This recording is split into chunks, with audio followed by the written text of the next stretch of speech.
Assalamualaikum warahmatullahi wabarakatuh.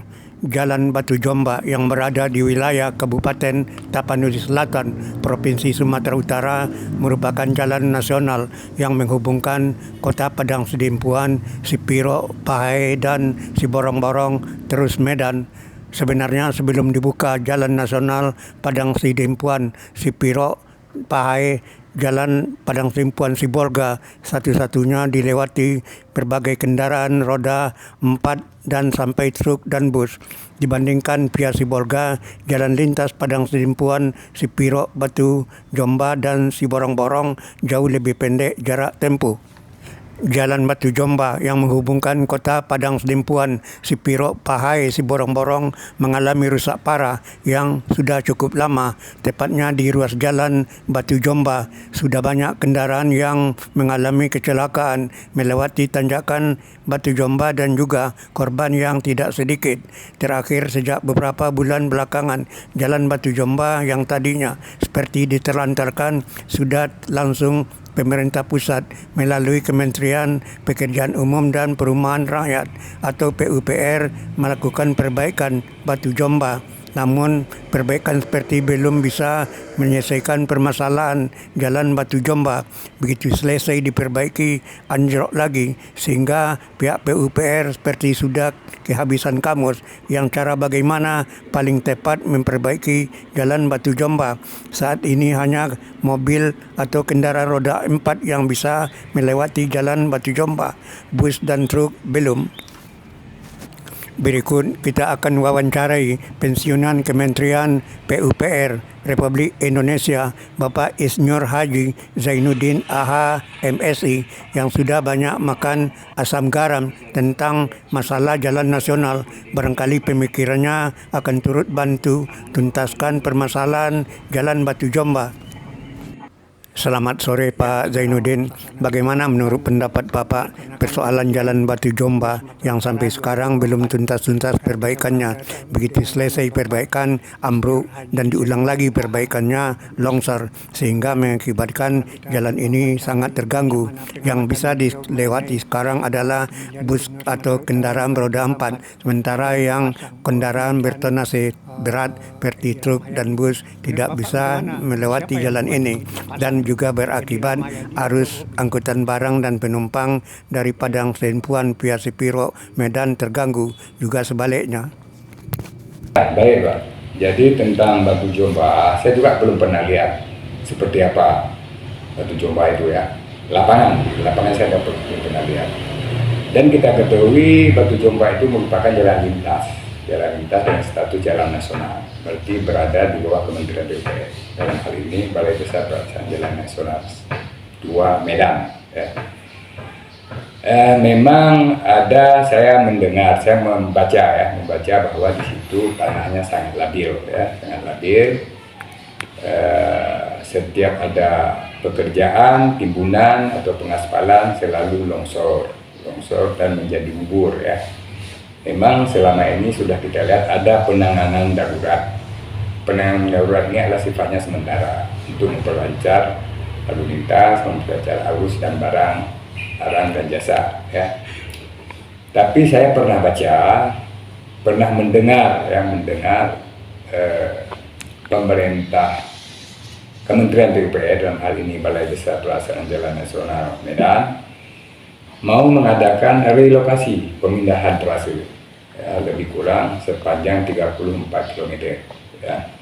Tapi isu sifatnya kan lama, butuh waktu lama ya. Yang pertama perlu ada AMDAL, perlu ada survei, dan survei juga perlu ada pembebasan lahan. Setelah ada pembebasan lahan baru ada perencanaan, setelah perencanaan baru ada penganggaran dan pelaksanaan. Ya, tentu butuh waktu lama ya.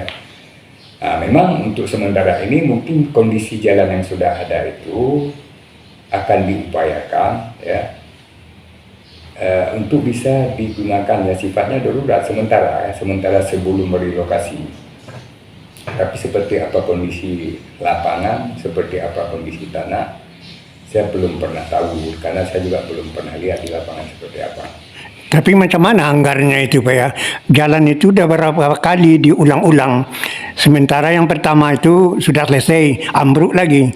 Udah itu selesai, ambruk lagi. Bahkan diganti jalan baru yang swadaya masyarakat. Ini yang dipergunakan sekarang yang renovasi jalan itu.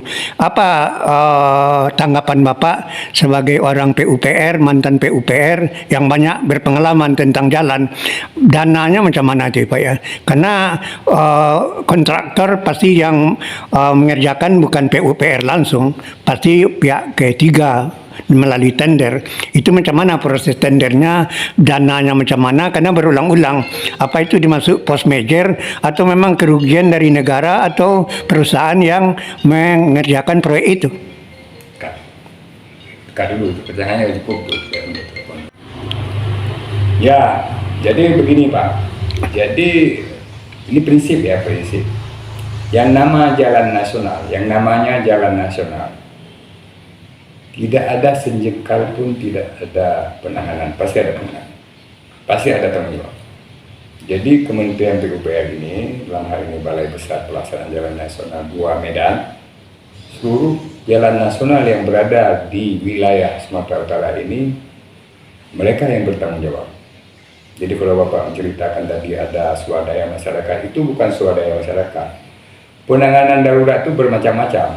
Ada yang timbun saja, ada yang pakai alat berat, ada yang tidak pakai alat berat.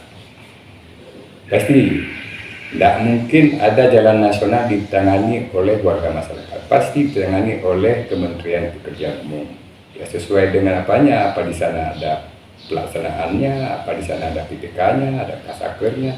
Karena seluruh ruas yang ada untuk jalan nasional itu ada tuannya, dan mereka harus bertanggung jawab. Itu satu hal ya.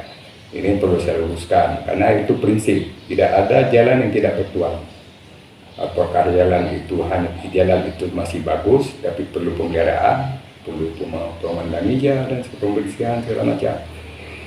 Itu yang pertama. Yang kedua, menyangkut ada pekerjaan-pekerjaan setelah selesai dikerjakan rusak atau ambruk atau longsor. Longsornya kenapa? Apakah itu faktor alam? Apakah itu faktor pekerjaan yang tidak benar?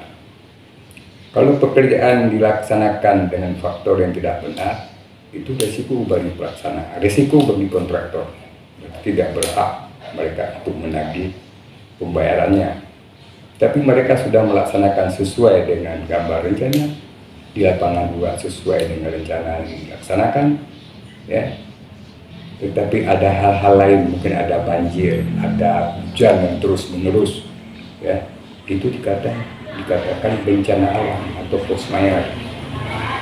Berarti kalau bencana alam itu harus dinyatakan.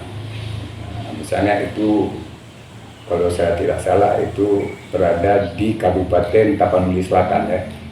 Berarti itu harus dinyatakan oleh bupati bahwa itu bencana daerah, ataupun nanti oleh gubernur harus dinyatakan oleh gubernur itu bencana daerah juga, daerah tingkat provinsi. Baru dasar itu boleh dibayar, karena mereka sudah melaksanakan sesuai dengan ketentuan yang ada. Tapi di luar kehendak mereka terjadi hal longsor, patah, turun segala macam, itu sering terjadi di lapangan. Jadi tidak ada, yang pertama tidak ada jalan yang tidak bertuang, yang kedua ada pekerjaan yang dilaksanakan tapi terjadi rusak, rontok, longsor segala macam, sepanjang itu benar dilakukan dan itu terjadi akibat kesalahan atau bencana alam, itu berhak dibayar dan mereka berhak mendapatkan pembayaran. Tapi kalau jalan itu sudah selesai, tiba-tiba datang bencana, apakah terus tetap dibayarkan kepada pihak kontraktor sesuai dengan pagu kontrak? Ya begini Pak, pekerjaan sedang berlangsung atau pekerjaan sudah selesai kontrak. Pekerjaan yang sedang berlangsung tapi ada rusak, itu wajib dibayar. Pekerjaan sudah selesai, sudah habis masa kontrak, kan ada masa pemeliharaan. Ya, masa pemeliharaan pas tahun atau 2 tahun. Sepanjang 2 tahun itu, karena itu harus dipelihara jalan itu. Tetapi dalam masa pemeliharaan itu terjadi hal-hal yang tidak diinginkan, misalnya bencana alam, banjir, gempa, segala macam. Itu sudah bencana alam.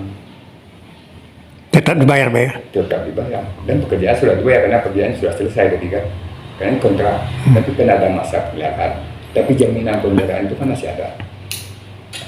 Tapi kalau seperti di Batu Jomba itu, Pak, pekerjaan dah selesai, rusak lagi, belum bisa dilewati oleh kendaraan besar, bus atau truk.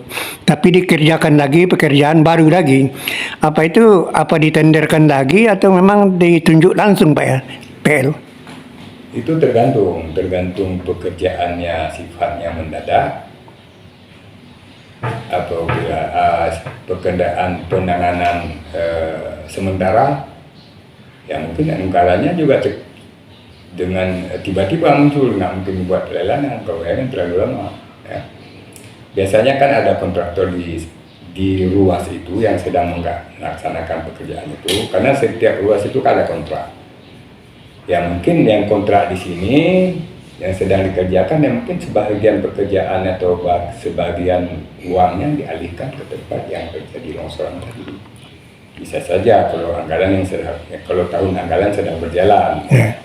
Tapi kalau mau ditunggu, ya tentu tunggu tahun depan ataupun anggaran selanjutnya atau APBN perubahan segala macam. Tapi tentu waktunya sangat mepet ya. Apalagi ini mau Desember kan sudah mau November. Tadi Bapak bilang bahwa Batu Jomba ini nggak mungkin jalan yang lama ini dipertahankan. Mungkin ada dialihkan pada jalan alokasi baru. Berapa panjang itu Pak kira-kira menurut Bapak? Saya membaca juga, bukan mendengar, bukan saya tahu persis, enggak. Saya membaca seperti itu. Batu Jomba ini akan dialihkan, akan direlokasi sepanjang 34 km. Tapi itu butuh waktu lama. Belum pasti ya? Saya yakin pasti, tapi sesuatu itu kan butuh waktu lama. Kalau ada AMDAL, ada survei, ada pembebasan lahan, ada penganggaran, ya mungkin 1-2 tahun. Biasa kan membuka jalan baru itu Pak, apa ya, perlu disurvei dulu tanahnya, apa ada melalui lab, diambil sampel, udah itu lagi macam mana hutan lindung bisa dipakai atau macam mana ganti rugi untuk lahan. Ya pertama survei trase ya. Trase seperti apa trasenya? Oh ini bisa trasenya seperti ini. Kalau buat anda AMDAL, anda bisa dampak lingkungan.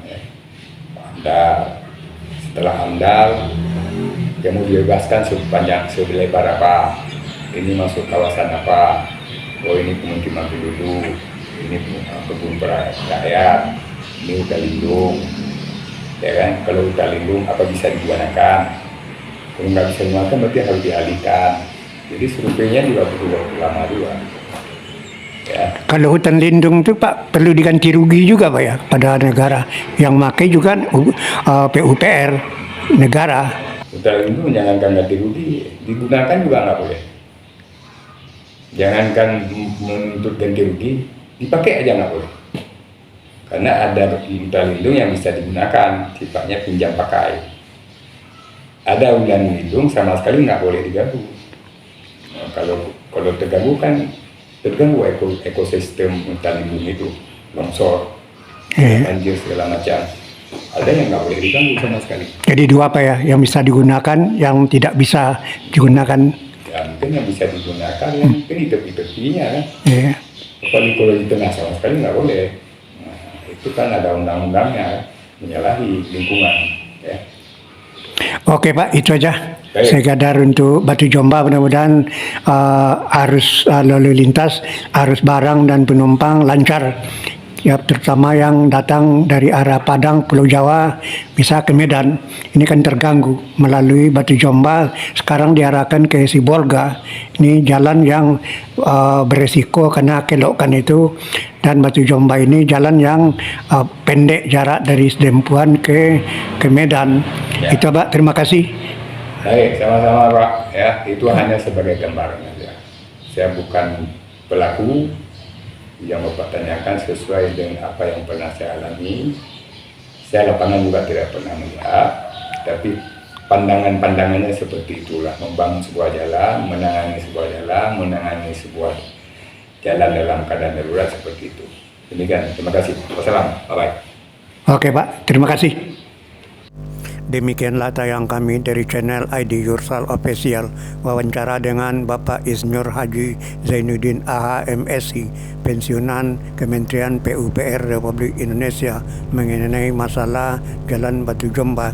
Mohon jangan lupa subscribe, like dan komen channel ini. Terima kasih telah menyaksikan tayang kami dari awal sampai akhir. Sampai jumpa dengan tayangan lainnya. Terima kasih. Wassalamualaikum warahmatullahi wabarakatuh.